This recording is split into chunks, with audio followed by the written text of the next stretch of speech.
Welcome to the Bamgboshe Happy Hour. Let's talk Love is Blind season number 9, the reunion episode. I am Paishu Bamgboshe Berger, and thank you guys for tuning in. Just want to remind you guys to like, to comment, and to subscribe to this channel. All right. So, first off, guys, I've been seeing a lot of things online about people who are very unhappy with this season. Why? Because none of the couples ended up getting married. A lot of times we have when the reunion hits that people have broken up, but no one actually even said yes at the altar. So, I don't know what's going to happen for next season. I don't know where they're going to go. Maybe it has to do with being in Denver. I don't know, guys. But anyway, I want to know your thoughts on everything to do with this reunion. First, let's get started with Casey and Patrick. Now, we know that Casey, she had some issues. Cassie, whatever she wants to call herself. She just wasn't into Patrick. It was very obvious. It was very awkward. And she wasn't really like being honest about her feelings. It's like she was like hedging her bets and like she wanted to maybe stay on the show longer. I don't know. But this couple broke off before Mexico even started. So we got to hear a little bit of the background. It was very confusing as to what really went down. But we know that Casey just wasn't really into Patrick. Physically, emotionally, I don't know. She tried to make it seem like, oh, well, I was the second choice. And yes, she was the second choice. But when Patrick saw her, he was very attracted to her and she was not attracted to him. So she should really just be very honest about her feelings and go work on herself. Speaking of working on herself, apparently she and Mr. Joe, they had something going on that lasted for like a month and a half, and Joe was just like a wreck. Like he really is like a hot mess. To me, he has no business being on the show. He probably will end up on Perfect Match because he doesn't seem like he really wants to be committed. Mind you, he was engaged before they mentioned this, and there was really no reason as to why he didn't go through with that wedding. You know why he didn't go through with it? Because he's not ready to get married. Like, you don't need to force yourself to get married. If you don't want to be married, don't come on a show saying you want to get married. Don't say, oh, I'm such and such age and I need to be married. No, let it happen, guys. It'll happen for you if it's meant to be. Speaking of meant to be, I thought it was really awkward, like the whole CP3 Chris Paul like cameo when they were, playing the basketball game. I guess they didn't show the audience during the other episodes that Casey and Patrick were really into basketball.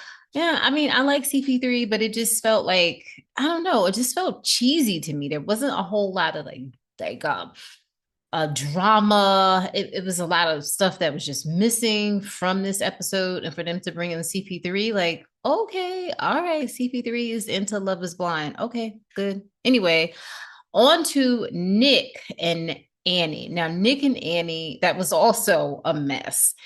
A lot of people felt that Nick was very manufactured, that he Googled or went into Chat GPT and found out, oh, okay, well, how do I become like the perfect fiance? What do I say to get a girl to really like me, to fall in love with me? He did kind of come across as not being very genuine, but Annie came across as being thirsty. Maybe she was drinking too much. I don't know. I never really liked them as a couple. I didn't have a problem with Nick alone solo, but I just didn't feel that this was the right show for him. Maybe he came on here trying to get up his Instagram followers. I don't know.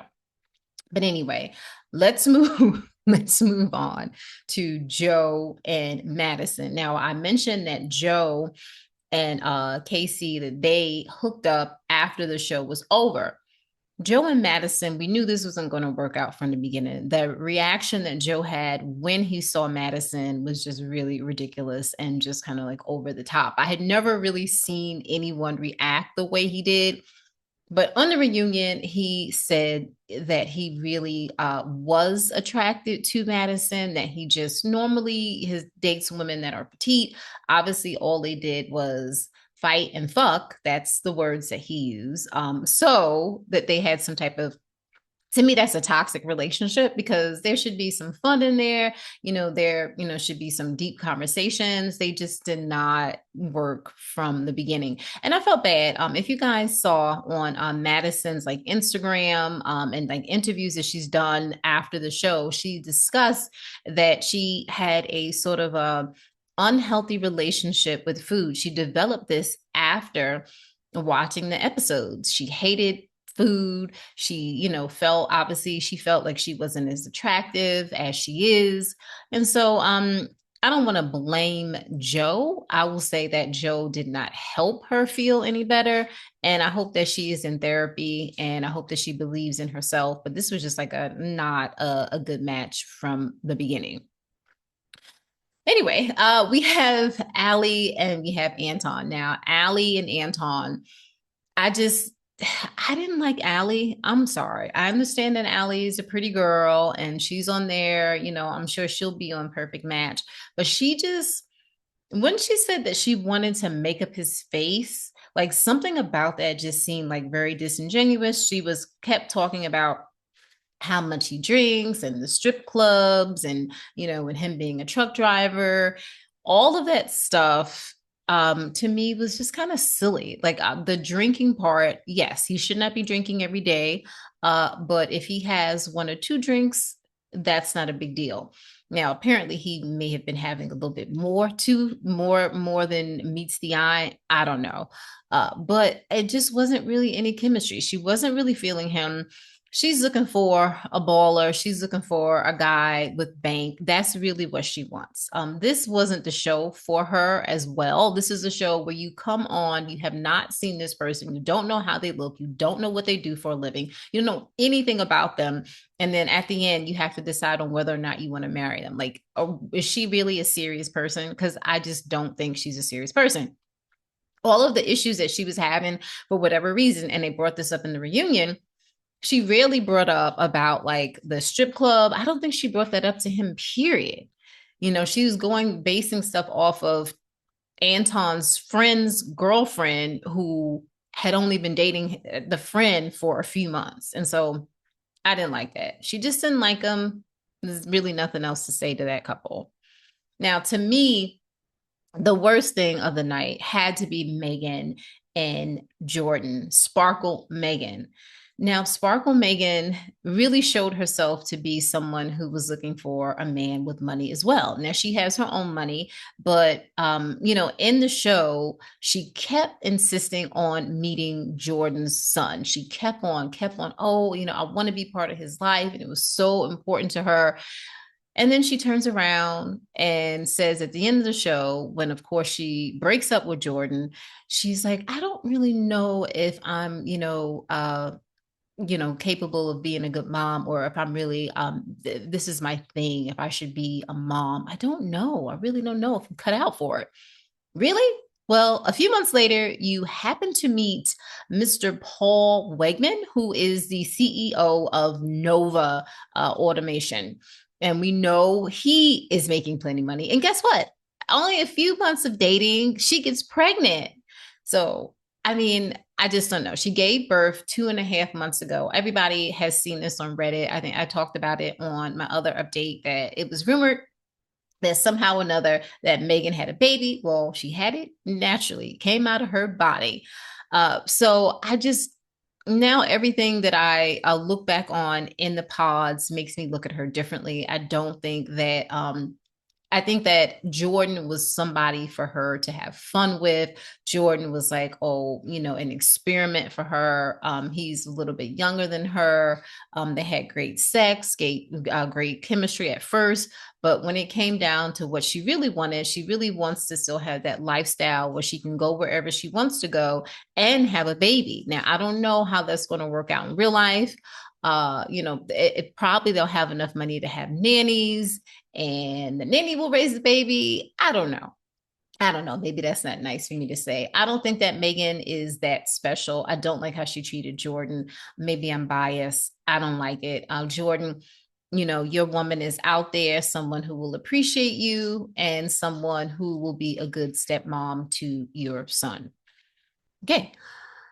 All righty. Next, we have Edmund and KB. Now, Edmund and KB, I've seen a lot of things too online about Edmund. Now, a lot of people feel that this wasn't the show for him, that he just was too immature. And I kind of want to agree with you on that. Edmund has a very, very, very sweet personality, but it's clear that he wants to be married, and anybody pretty much that he was paired up with, he would say yes to.